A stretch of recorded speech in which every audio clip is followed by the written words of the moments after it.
You walk into the gym, pop in your earbuds, and the first thing you do is crank the volume to max. It's not about enjoying the song, it's about needing that auditory punch to lift anything. Try working out in silence, or worse, with some chill lo-fi playlist, and you just freeze. Congrats, you just discovered your brain hacked your nervous system using decibels. Society thinks you're just really into music. Psychology knows you're using external stimulation to create an internal state your body can't produce on its own.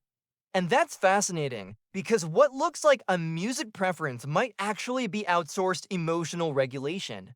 The music doesn't hype you up, it shields you. When you blast that volume until you feel the bass in your chest, your brain gets hit with a sensory overload. That auditory assault triggers an immediate chemical shift, dopamine spikes, cortisol drops, your perceived effort decreases.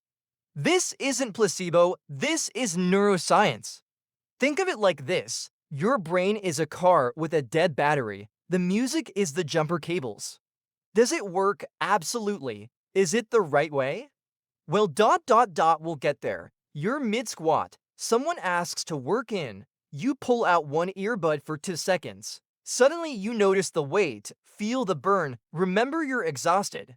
Music comes back, everything disappears. Psychologists call this attentional modulation. You didn't get stronger, you got better at ignoring the pain. And that's exactly why it works so well, but there's another layer. That loud music doesn't just boost your performance. It creates a bubble. Nobody bothers you, nobody sees you. You're physically at the gym, but mentally somewhere else entirely. Total environmental control. It's like building an invisible force field in the middle of chaos. And inside that force field, you get to decide who you are. Because when you pick that specific playlist, trap, metal, EDM, aggressive hip hop, you're not just choosing sound. You're choosing identity. That music transforms you into the version of yourself that can do this. That pushes through, that doesn't quit on rep 10. You become a character, and characters don't feel real exhaustion. In psychology, this is called the situational self. You're creating a temporary version of yourself optimized for that context. Outside the gym, you're one person with headphones maxed out. You're someone else. And that someone else lifts heavier. The music isn't a soundtrack. It's a costume. Now here's the shadow part. Because this works so well that you stop training without it. Your AirPods die and you literally leave. Spotify glitches and the workout's over. You forget your headphones at home and don't even go inside. The question is, are you using the music or do you need it? Because there's a massive difference between this helps me and without this I can't function. When external stimulation becomes a requirement, you're not getting stronger.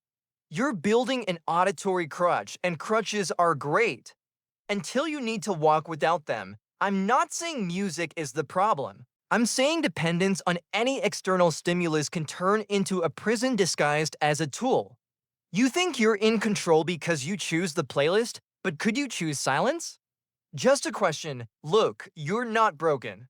Your brain just figured out that intense sensory input is a real chemical shortcut to performance.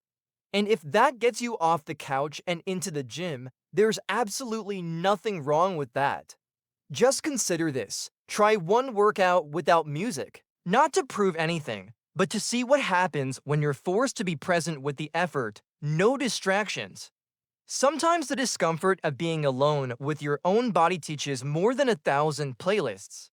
But if it doesn't work, that's fine, go back to max volume. Just don't forget who's actually doing the work. So in the comments, what song transforms you? Or better yet, have you ever tried training in complete silence?